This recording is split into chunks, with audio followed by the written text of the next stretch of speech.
Sekarang yang diajukan adalah ada calon-calon presiden. Dasarnya apa? Elektabilitas. Lo elektabilitas itu bisa dibeli lewat lembaga survei. Kalau kita pakai dalil kepemimpinan Nabi Muhammad, yang pertama bukan elektabilitas, tapi etikabilitas. Kejujuran yang pertama.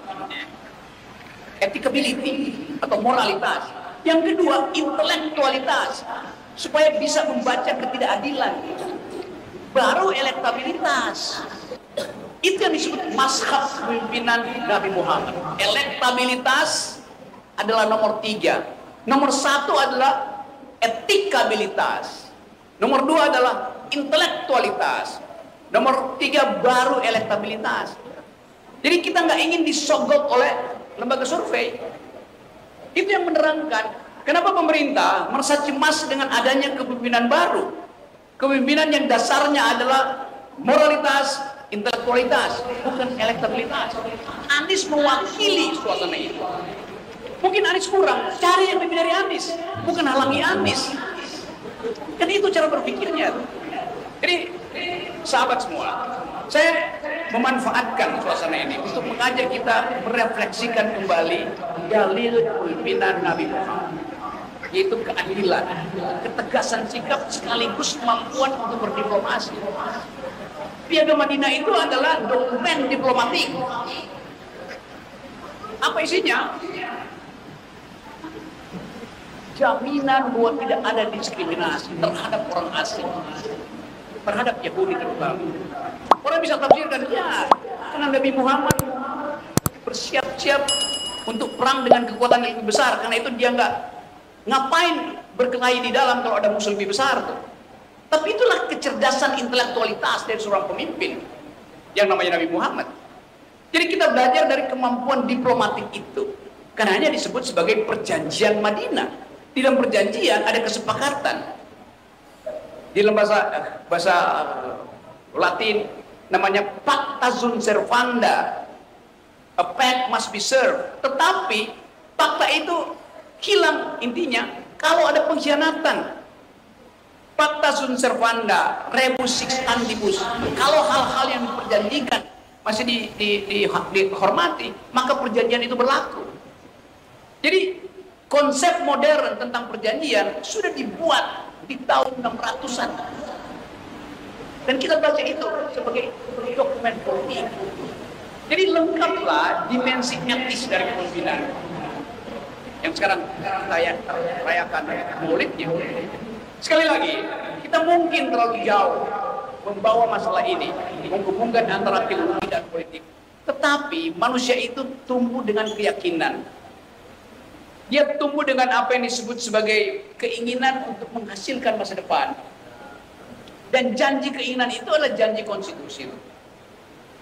Kalau kita coba perlebar persoalan kita tuh, kita takut untuk membawa agama ke dalam politik. Yang sekarang disebut, jangan bawa agama ke dalam politik. Tunggu dulu. Dalil keadilan harus dimasukkan ke dalam politik, dan dalil keadilan agama itu yang paling komprehensif. Jadi saya mau membantah itu, Tuan. Ini politik identitas. Politik identitas itu bukan politik Islam. Semua orang punya identitas. Yang kacau adalah politik identitas distempelkan pada Islam, dan langsung identitas artinya teroris. Identitas dari negara Islam, bukan. Kesetaraan manusia itu ada di dalam Quran, dan kesetaraan itu dijamin oleh konstitusi Indonesia. Jadi ada sambungannya di situ. Tetapi karena Islam adalah mayoritas, ketakutan bahwa seorang Islam akan berpindah pada Anies misalnya, menyebabkan Anies dilarang pertama kali di Serambi Mekah. Padahal Anies adalah Muslim, memang dia Muslim. Kenapa mesti dikait-kaitkan? Memang faktanya itu. Mayoritas Indonesia adalah Muslim. Tetapi mayoritas orang Indonesia menginginkan keadilan, menginginkan kebenaran. Bukan kebohongan. Mayoritas orang Indonesia menginginkan keakraban sosial, bukan pembelahan. Yang disebut sekarang Islamophobia. Jadi, saudara-saudara, ada etika yang kita ambil dalam peristiwa kepemimpinan Nabi. Yang pertama adalah sikap toleran bahkan terhadap musuh. Karena dalil tadi mencintai manusia itu melampaui semua strategi politik. Matan dilawat. Sikap etis pertama. Dengan kata lain, Nabi Muhammad mempraktekkan prinsip pertama. Seseorang boleh memimpin kalau dia lolos etikabilitas. Jelas dalilnya. Seseorang bisa memimpin kalau dia lolos intelektualitas. Intelektualitas bukan soal dia sekolah berapa, tapi kemampuan unik dari manusia untuk memakai otak, bukan memakai amplop. Itu intinya tuh. Karena itu kita ingin calon-calon pemimpin kita mampu berdebat dengan kekuatan argumen, bukan dengan memanfaatkan sentimen. Itu namanya intelektualitas. Bukan dengan mengatakan siapa calon pemimpin, dia yang berambut putih dan berwajah kerut. Bukan apa yang tumbuh di kepalanya, tapi apa yang ada di dalam kepalanya. Itu intelektualitas tuh. Jadi jelas versinya tuh. Kita tinggal pilih nanti tuh. Apakah kita mau ikut pembusukan politik yang sekarang dilakukan oleh seseorang yang sedang memimpin tapi tidak mampu memberi arah. Padahal memimpin artinya memberi arah. Presiden Jokowi sekarang memimpin tapi dia tidak bisa memberi arah. Kemana arah bangsa ini? Semua orang bingung. Tiba-tiba ke Cina, lalu tiba-tiba ke Prabowo, tiba-tiba ke Ganjar, tiba-tiba ke Erlangga tuh. Apa masalahnya? Bermain-main dengan stigma itu. Yang paling berbahaya adalah menerapkan ciri-ciri fisik pada pemimpin. Harus berkerut mukanya dan harus rambutnya putih. Monyet yang ubanan pun bisa masuk kategori itu. Jadi sekali lagi, seorang pemimpin dia harus paham tentang arah masa depan. Itu yang ditunggu oleh generasi milenial. Yang terakhir adalah kita memasuki keadaan yang penuh dengan turbulensi. Ini ada ahli pesawat terbang, ahli mesin. Di dalam keadaan turbulensi, satu-satunya cara menyelamatkan diri adalah fasten your seat belt. Tetapi itu artinya kita bersiap untuk crash landing. Keahlian pilot adalah meyakinkan penumpang bahwa pesawat ini akan crash landing, tetapi tetap tidak akan ada bahaya. Hanya pilot yang punya otak yang mampu untuk membuat pesawat itu kendati guncang, tapi tidak akan ada korban. Sekali lagi, kita pastikan bahwa ini perkumpulan pikiran, dan saya senang bahwa masyarakat Aceh tetap mampu untuk membedakan antara sentimen rasistis dan keinginan untuk membentuk satu komunitas. Karena nanti orang akan tanya, kenapa Rocky Gerung ada di situ? Justru karena Aceh paham tentang kemajemukan. Kenapa Rocky Gerung diundang ke situ? Justru karena Aceh paham tentang perdebatan berbasis argumen. Jadi semua kapasitas yang ingin kita wariskan pada generasi baru sudah dimulai dari sebuah kampung yang bernama Kampung Tanjung. Kembang Tanjung artinya kembangkan pikiran. Tanjung artinya tempat anak berjuang. Gak nyambung, Pak. Dan eksodus teman-teman semua itu eksodus dari Aceh, tetapi membentuk kembali keakraban di kota metropolitan. Itu adalah jaminan bahwa Indonesia bisa kita temukan kembali dengan pikiran masyarakat Aceh yang ada di Jakarta. Dan pikiran masyarakat Aceh dari dulu kita tahu pikiran yang ingin merdeka, pikirannya merdeka ya, bukan negaranya. Tapi kalau itu berkonsekuensi merdeka juga nggak ada soal. Jadi sekali lagi sebelum saya kena deli, coba kita lihat kasus yang terakhir, bagaimana KUHP. Aceh dulu dikuasai oleh KUHP Belanda, yaitu tidak boleh menghina Ratu Wilhelmina, menghina ratu atau raja Belanda itu dihukum itu dengan pidana badan. Memang itu betul pada waktu itu karena tubuh tubuh publik raja atau tubuh publik ratu menyatu dengan tubuh privatnya. Kalau dihina tubuh publiknya, tubuh privatnya juga terhina. Kalau dihina tubuh privatnya, tubuh publiknya terhina. Kenapa? Karena ratu itu tidak dipilih.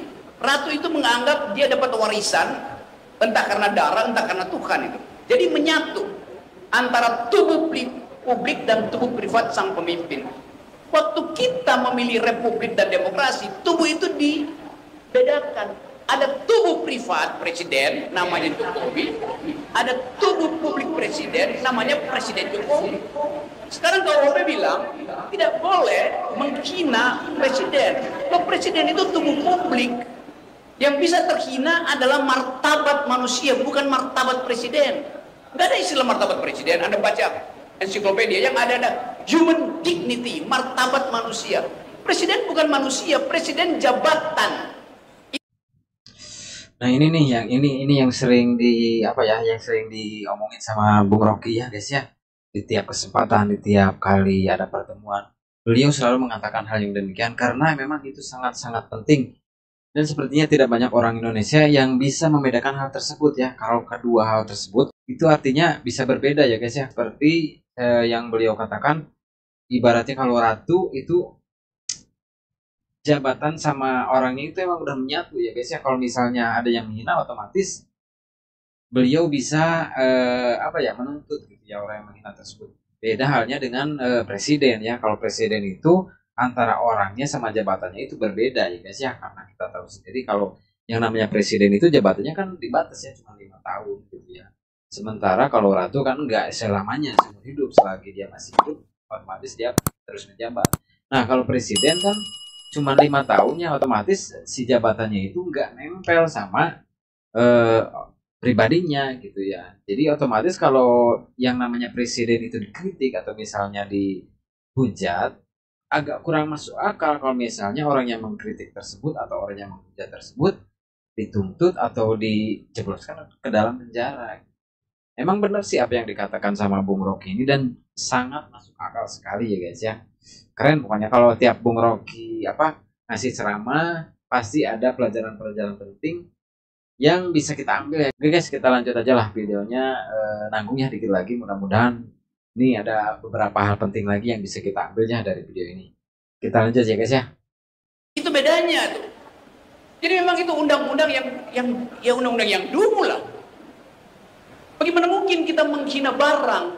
Presiden itu kan barang bukan orang. Yang orang adalah Jokowinya tuh. Presiden itu diikat oleh hukum administrasi negara tuh. Jadi sekali lagi, kalau kita bayangkan sekarang bahwa kita memang memburuk dalam segala hal tuh. KUHP kita buruk, undang-undang Omnibus Law buruk.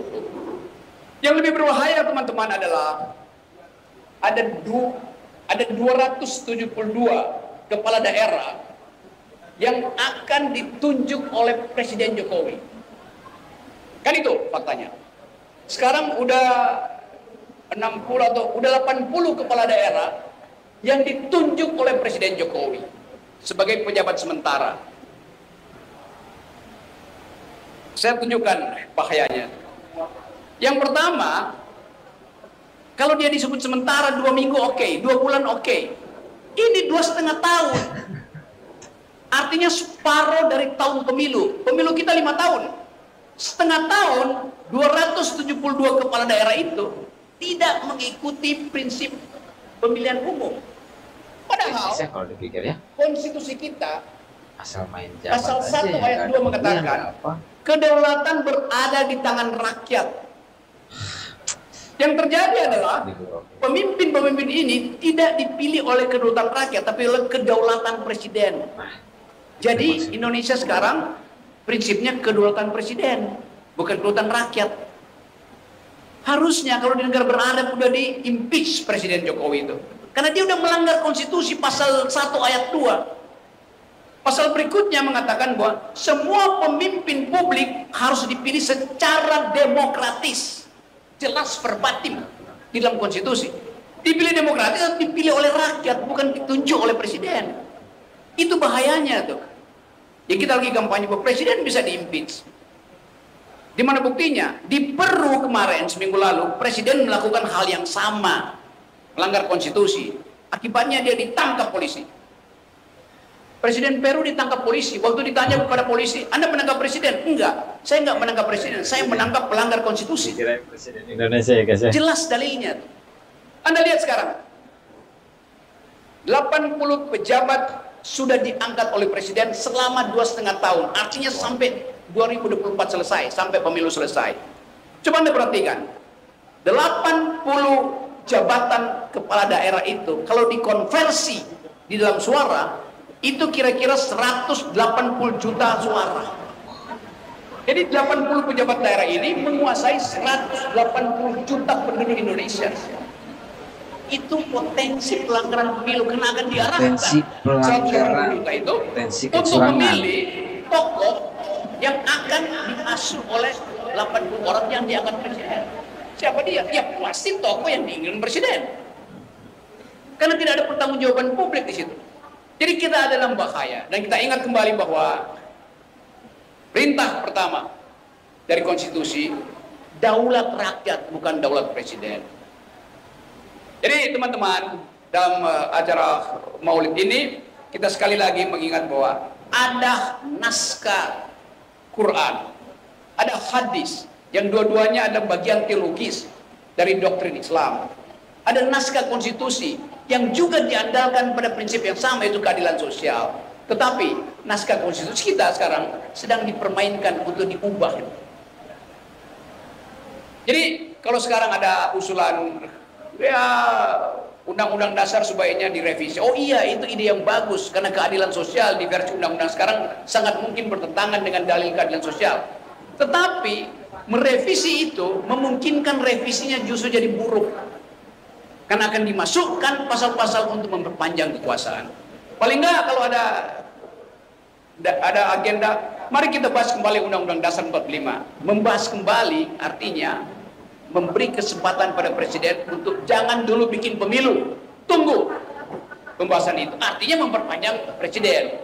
Jadi sekali lagi sebelum kita mungkin ada sedikit pembicaraan kecil, kita anggap bahwa kita ingin meniru kepemimpinan yang berbasis pada keadilan sosial, pada kebenaran dan pada kejujuran, dan itu ada di dalam sikap etis dari Nabi Muhammad SAW. Terima kasih. Assalamualaikum warahmatullahi wabarakatuh.